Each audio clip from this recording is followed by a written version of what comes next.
The morning of June 12th should have been the happiest day of Sarah Miller's life. White roses adorned the pews of First Community Church. The reception venue was perfectly arranged, and her wedding dress, a delicate lace gown with a cathedral train, hung waiting in her childhood bedroom. But Sarah would never walk down the aisle. By midnight, 2 people would be dead, 3 families shattered, and the small town of Pinewood Springs would never be the same. But before we jump back in, tell us where you're tuning in from, and if this story touches you, make sure you're subscribed, because tomorrow I've saved something extra special for you. Sarah Miller awoke at 6:30 a.m. sharp, just as she had every morning since childhood. The sound of soft hymns drifted up from downstairs. Her father was already in his study, preparing Sunday's sermon as he did every Thursday morning. Sarah smiled.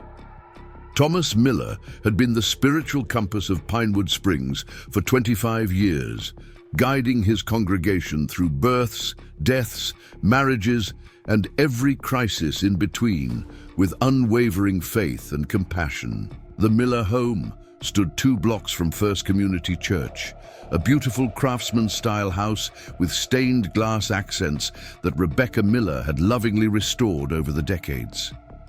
Downstairs, Rebecca was already in the kitchen, the scent of cinnamon rolls and fresh coffee filling the air.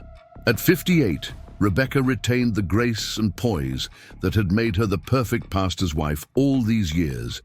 Active in charity work, always impeccably dressed, with a kind word for everyone in town. "Morning, sweetheart," Rebecca greeted her daughter with a warm smile. "Sleep well? Almost too well?" Sarah laughed, pouring herself a cup of coffee. "Only 5 more weeks until the wedding. I'm surprised I can sleep at all."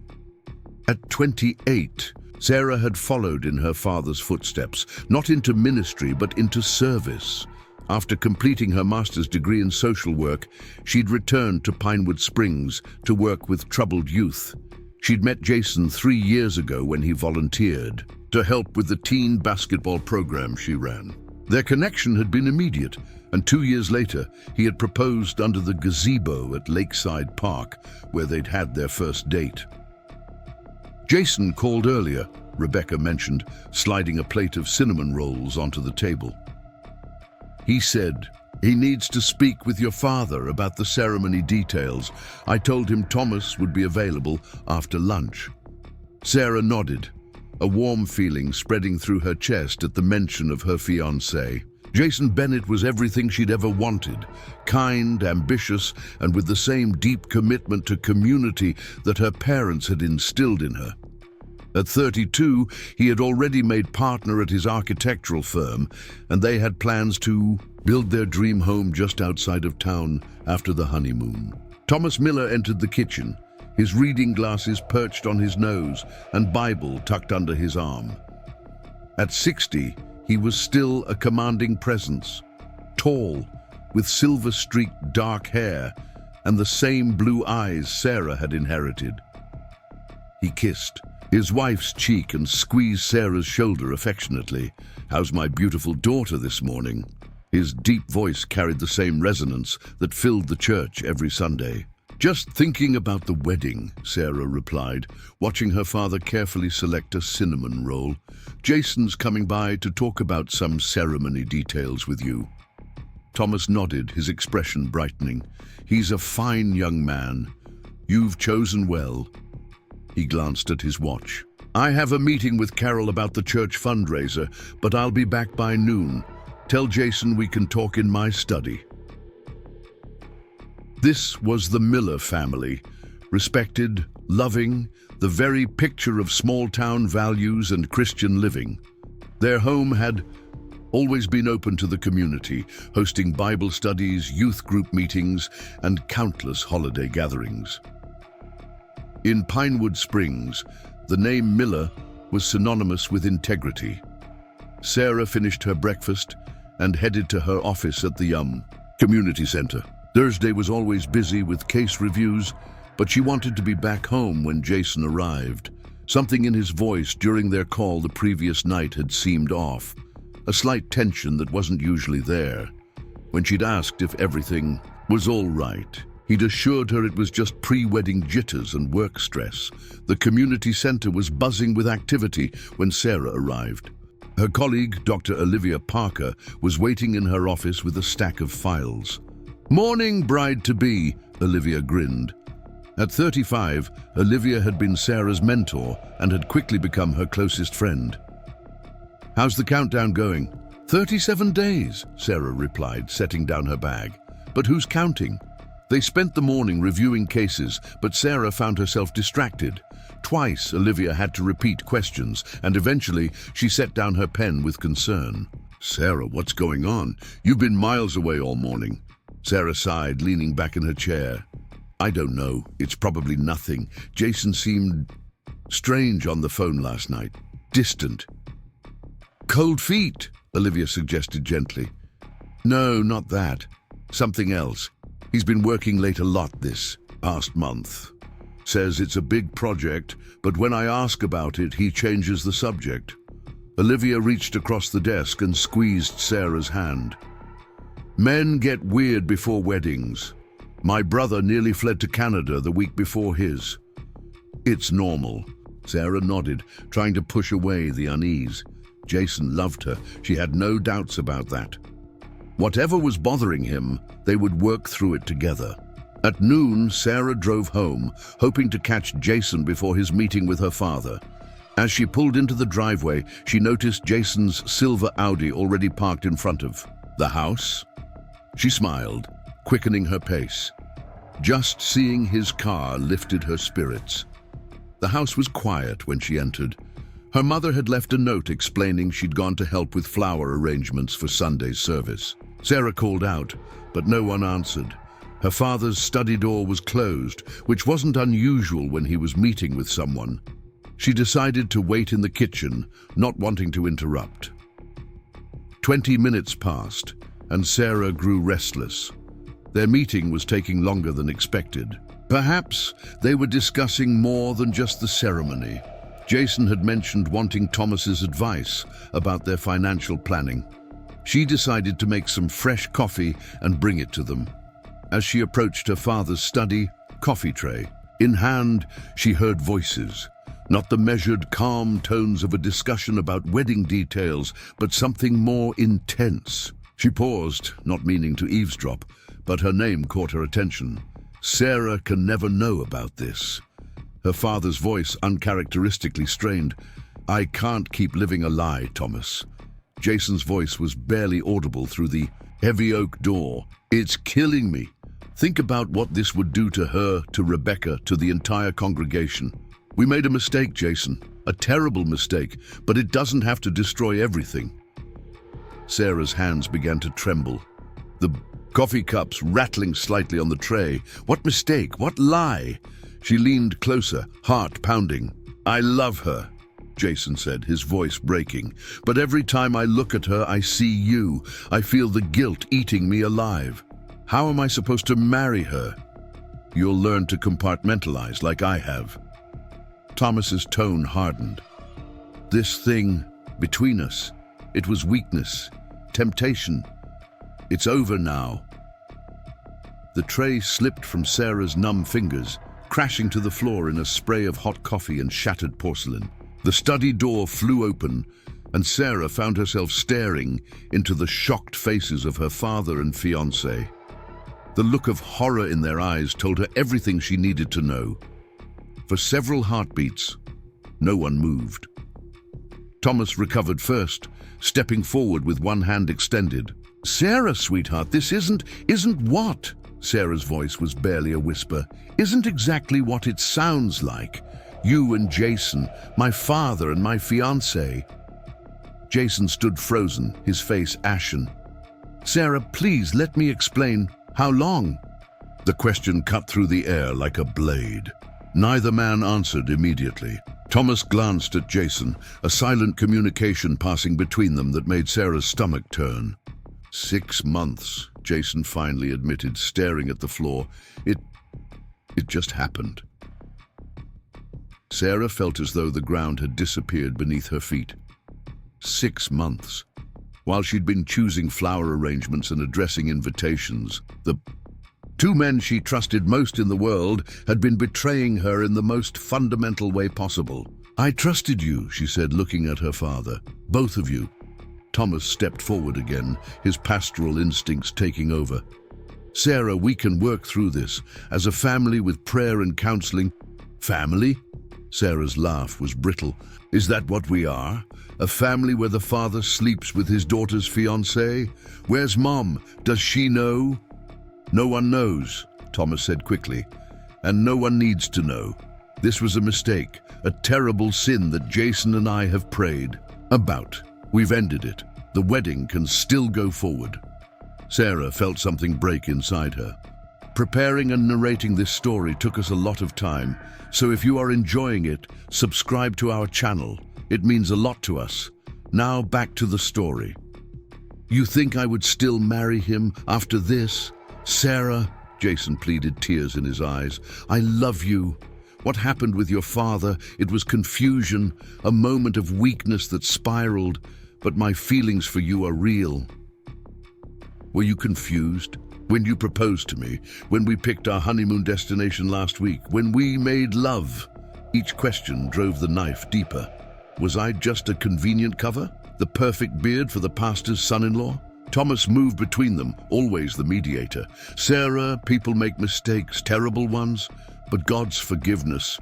"Don't you dare," Sarah hissed, backing away. "Don't you dare use God to justify this." She turned and fled, ignoring their calls. Running blindly through the house and out into the street, she drove aimlessly, tears blurring her vision, eventually finding herself at Lakeside Park. The gazebo where Jason had proposed stood in cruel mockery of everything she'd believed about her life.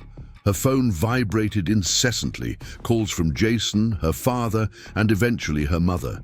She ignored them all, sitting motionless as the afternoon sun dipped toward the horizon, casting long shadows across the water. Everything she'd known, every certainty in her life, had been built on lies. Around sunset, Olivia found her there. She sat silently beside Sarah, waiting until her friend was ready to speak. "They've been sleeping together," Sarah finally said, her voice hollow. "My father and Jason, for 6 months." Olivia's sharp intake of breath was the only indication of her shock. She wrapped an arm around Sarah's shoulders and held her as fresh tears came. "What am I going to do, Liv?" Sarah whispered. "How do I tell my mother, the congregation? Everyone's been so excited about the wedding." "One step at a time," Olivia replied gently. "Tonight, you're coming home with me. Tomorrow, we'll figure out the next steps. But you don't have to face any of this alone." Sarah nodded numbly, allowing Olivia to lead her to the car.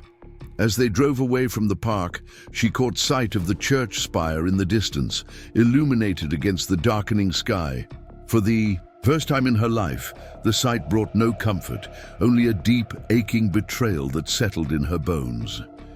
What Sarah couldn't know then was that this betrayal was only the beginning. In less than 24 hours, the situation would escalate, from a private family tragedy to a crime that would make headlines across the country. A wedding cancelled in heartbreak would soon become a funeral arranged in horror, and Pinewood Springs would never forget the night their beloved pastor's carefully constructed world came crashing down in blood and gunfire. Part 2. The Unraveling. Sarah spent a restless night in Olivia's guest room, cycling between grief, rage, and disbelief. By morning, she had dozens of missed calls and texts. Her parents, Jason, friends asking if the rumors were true. News traveled fast in Pinewood Springs. "People are saying you called off the wedding," Olivia said, setting down a cup of tea beside Sarah. "Your mother's been calling every hour. She sounds frantic." Sarah stared at her phone, at the message from Rebecca that simply read, "Please come home. We need to talk. I love you." Her mother? What must she be going through? Did she know yet? Or was she still in the dark, confused by her daughter's sudden disappearance and the cryptic explanations Thomas must have given? "I have to tell her," Sarah said, sitting up. She deserves to hear it from me, not them. Olivia nodded. Do you want me to come with you? No, Sarah replied, drawing a deep breath. This is something I have to do alone. The drive back to her childhood home felt surreal. Pinewood Springs continued its Thursday routines, the coffee shop bustling, the park filled with young mothers and children, the hardware store setting out its sidewalk display. But for Sarah, everything had changed. The town she'd loved her entire life now felt like a stage set, hiding ugly truths behind its picturesque facade. As she pulled into the driveway, she noticed her father's car was gone. Just her mother's sedan sat in its usual spot. Small mercies, Sarah thought, not ready to face Thomas again so soon. Rebecca opened the door before Sarah could knock, pulling her into a fierce embrace. "Oh, Sarah," she whispered, her voice thick with emotion. "I've been so worried." Inside, Rebecca led her to the kitchen, always the heart of their home, where family discussions had taken place over countless meals. Coffee was already brewing, comfort in ritual. "Your father told me you and Jason had a disagreement," Rebecca began carefully, studying her daughter's face. "He said you might call off the wedding." Sarah stared at her mother in disbelief. A disagreement? Was that the story Thomas had concocted? "That's not what happened, Mom." Sarah's voice was steady, despite the tremor in her hands. "I overheard Dad and Jason talking yesterday. They've been having an affair." Rebecca's face went completely blank, the color draining from her cheeks. For a moment, Sarah feared her mother might faint. Then Rebecca's hand flew to her mouth, a small, wounded sound escaping her. "No," she whispered. "That's not." "Thomas wouldn't." "I heard them myself," Sarah continued gently. "They admitted it when I confronted them. It's been going on for 6 months." Rebecca sat perfectly still, her eyes focused on something distant. When she finally spoke, her voice had changed, harder, colder. "Where is your father now?" "I don't know. His car was gone when I arrived." Rebecca nodded, rising with mechanical precision to retrieve her phone. She dialed, waited, then spoke with frightening calm. "Thomas, come home immediately. Do not go to the church. Do not call Jason. Come home now." She ended the call without waiting for a response. The two women sat in silence, the familiar kitchen, now feeling like foreign territory. The clock on the wall ticked loudly, marking minutes that stretched into an hour. Finally, they heard the sound of Thomas's car in the driveway, the front door opening. "Rebecca? Sarah?" His voice carried a note of hope, as though he believed reconciliation might be possible. Rebecca stood as he entered the kitchen, her posture rigid. "Is it true?" she asked without preamble. "Have you been sleeping with our daughter's fiancé?" Thomas looked between the two women, his shoulders sagging in defeat. "Rebecca, please let me explain." "Answer the question, Thomas." Rebecca's voice cracked for the first time. "After 35 years of marriage, you owe me that much." "Yes," he admitted, unable to meet her gaze. "But it's over now. It was a terrible mistake." Rebecca's open palm connected with his cheek, the sound sharp in the quiet kitchen. "How dare you," she whispered. "How dare you stand in that pulpit every Sunday, preaching about morality, while you commit adultery with our daughter's fiancé?" Thomas didn't flinch from the blow. "I've prayed for forgiveness, Becca. I've ended it with Jason." "When?" Sarah interjected. "Yesterday, when I caught you, or have you been ending it repeatedly over the past 6 months?" Thomas had no answer. The silence that followed was deafening, broken only when Rebecca spoke again, her voice eerily composed. "Pack a bag, Thomas. You're not staying in this house tonight, or any night, until I decide what happens next." "Rebecca, I will not discuss this further right now," she cut him off. "I need to think, and you need to leave." Thomas looked as though he might argue, but something in Rebecca's expression stopped him. He nodded once and left the kitchen. They heard his footsteps. On the stairs, drawers opening and closing, the mechanical sounds of a life being divided. When he returned 20 minutes later, overnight bag in hand, Rebecca and Sarah remained at the kitchen table, neither looking at him. "I'll be at the Pinewood Inn," he said quietly. "When you're ready to talk, either of you, I'll be waiting." After the door closed behind him, Rebecca reached across the table and took Sarah's hand. "I'm so sorry, sweetheart. So deeply sorry.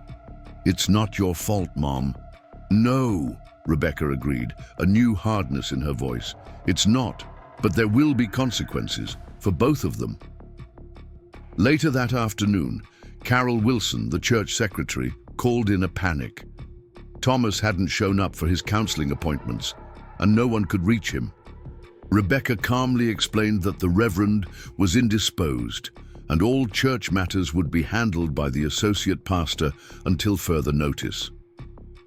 When Carol pressed for details, Rebecca simply said, "Family emergency," and ended the call. By evening, rumors were swirling through Pinewood Springs. The wedding was definitely off, but why? Some said Jason had cheated on Sarah. Others whispered that the Millers were having financial troubles and couldn't afford the wedding. No one had guessed the truth yet. Sarah stayed with her mother that night, neither woman able to sleep. Around midnight, Rebecca finally spoke about what had been on both their minds. "People will find out eventually," she said, staring at the ceiling. "In a town this size, secrets don't stay buried." "What will you do?" Sarah asked.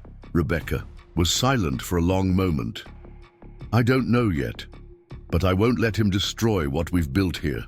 The church, our reputation, our work in the community, it's bigger than Thomas's." Indiscretion. Sarah noted her mother's careful choice of words. Indiscretion, not betrayal, not sin, not the utter destruction of trust it really was. Rebecca was already moving into damage control mode, the practiced response of a woman who had spent decades managing her family's public image. The next morning, Friday, brought new complications. Jason began sending increasingly desperate texts to both Sarah and Rebecca. He wanted to explain, to apologize in person. By noon, he was at their door, his eyes red-rimmed from crying or lack of sleep. Rebecca answered, her face expressionless.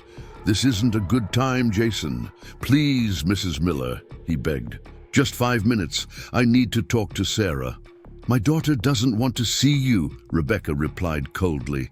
"I suggest you leave before I call Chief Martinez and explain exactly why we need a restraining order."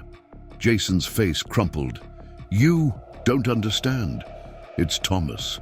He's threatening to tell everyone it was all my idea, that I seduced him. He's going to ruin me professionally, personally." Something flashed in Rebecca's eyes. "What did you say?" "He called this morning.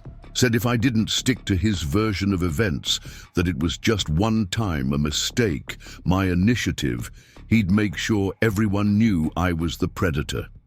He's going to tell the church board I manipulated him during a spiritual crisis." Rebecca's knuckles whitened as she gripped the doorframe. "Go home, Jason. I'll handle Thomas." After he left, Rebecca disappeared into Thomas's study, locking the door behind her. Sarah could hear drawers opening, papers shuffling. When Rebecca emerged an hour later, she held a small flash drive. "Mom, what are you doing?" Rebecca's face was set in grim determination. "Finding leverage. Your father keeps records of everything, including apparently his correspondence with Jason. He may be a hypocrite and an adulterer, but he's always been methodical." Sarah felt a chill run through her. The Rebecca Miller she'd known her entire life, gentle, supportive, the perfect pastor's wife, was transforming before her eyes into someone harder, more calculating. "What are you going to do?" Sarah asked again. I'm going to make sure your father never preaches in this town again, Rebecca answered. And then I'm going to make sure everyone knows exactly who Thomas Miller really is. She grabbed her car, keys, and headed for the door. Where are you going? Sarah called after her. To see your father. Don't wait up. As Rebecca's car pulled away, Sarah felt a growing sense of dread. The controlled fury in her mother's eyes suggested that this confrontation would be unlike any the Miller family had ever experienced. And somewhere in Pinewood Springs, Jason too was unraveling, desperate and cornered.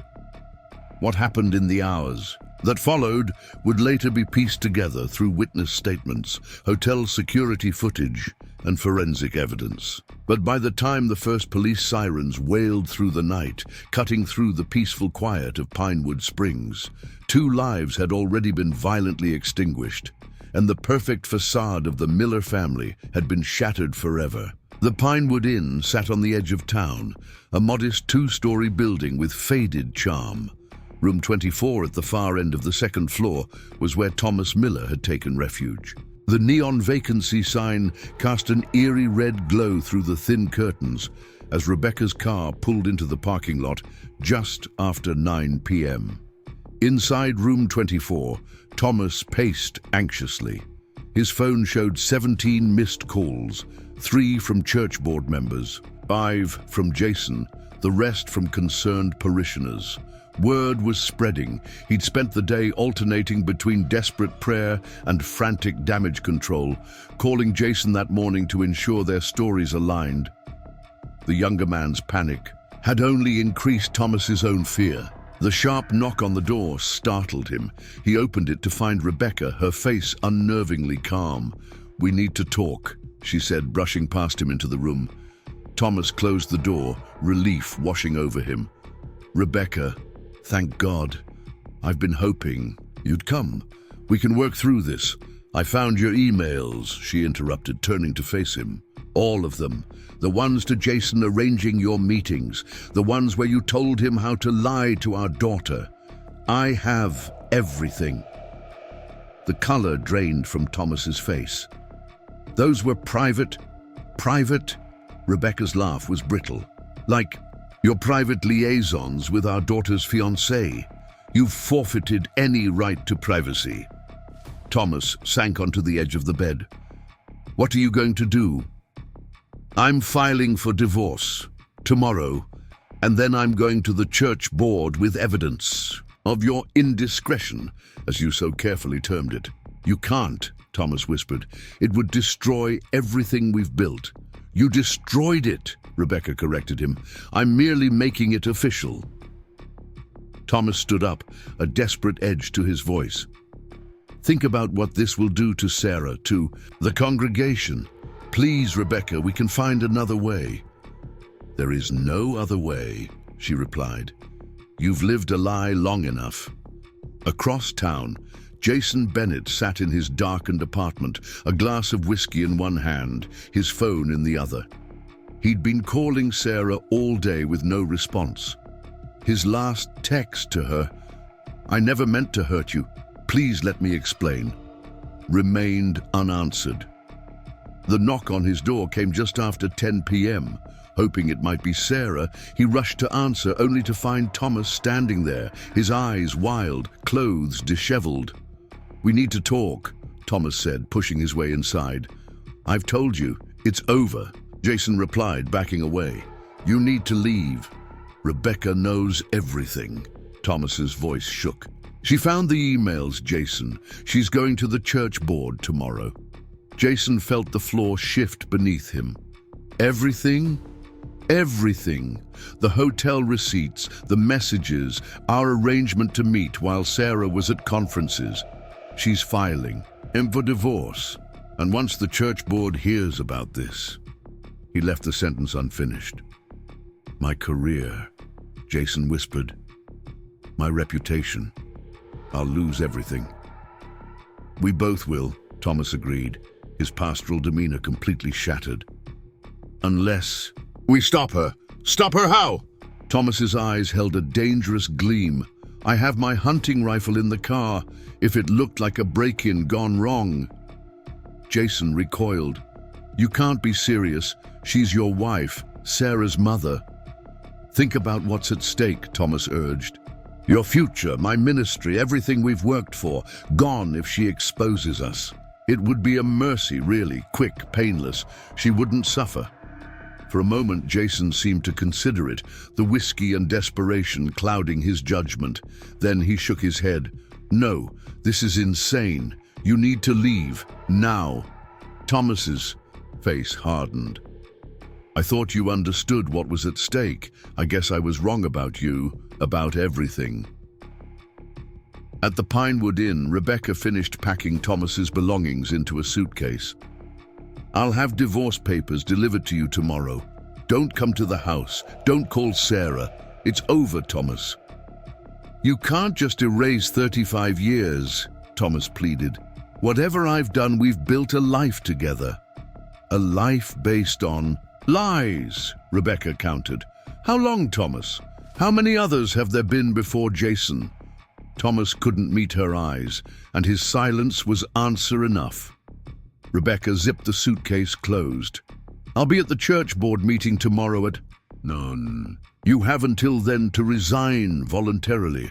After that, I show them everything. As she reached for the door, Thomas grabbed her arm. You can't do this to me, Becca. Please. She pulled away, her expression cold. Watch me. What happened? Next would later be pieced together from hotel security footage and forensic evidence. Thomas, desperate and cornered, lunged for Rebecca. There was a struggle, brief but violent. Rebecca, always stronger than her slight frame suggested, fought back. A lamp crashed to the floor. In the chaos, Thomas's hands found Rebecca's throat. By the time he released his grip, Rebecca lay motionless on the motel room floor. Panicked, Thomas called the one person he thought might help him, Jason. There's been an accident, he said, his voice barely recognizable. Rebecca, she's not breathing. I need your help. Jason arrived 20 minutes later to find Thomas sitting on the bed, staring at Rebecca's body. What have you done? He whispered. It wasn't supposed to happen like this, Thomas replied, his voice hollow. She was threatening everything. You, me, the church. She wouldn't listen to reason. Jason backed toward the door. I'm calling the police. You can't, Thomas said, suddenly alert. They'll connect you to this. Our emails, our meetings. You'll be implicated too. I had nothing to do with this, Jason insisted, pulling out his phone. Thomas moved with unexpected speed for a man of 60, grabbing a heavy brass lamp base. I can't let you do that. The second death of the night occurred just before midnight. A hotel guest in room 26, disturbed by the commotion, called the front desk. By the time police arrived, Thomas Miller had fled in Jason's car, leaving behind 2 bodies and the shattered remains of his carefully constructed life. Sarah learned of the tragedy from Chief Martinez himself, who came to the Miller home shortly after 1 a.m. She collapsed when he delivered the news, unable to process the horror of what her father had done. The manhunt for Thomas Miller lasted less than 24 hours. He was found the next morning at Lakeside Park, slumped in Jason's car with a self-inflicted gunshot wound. He had left a confession on the passenger seat, admitting to both murders but offering no real explanation, just rambling justifications and pleas for divine forgiveness. In the aftermath, as Sarah sorted through her parents' belongings, she discovered something that cast the tragedy in an even more heartbreaking light. Hidden in Rebecca's personal journal was an entry dated just weeks before the murders. I've known about Thomas's preferences for years.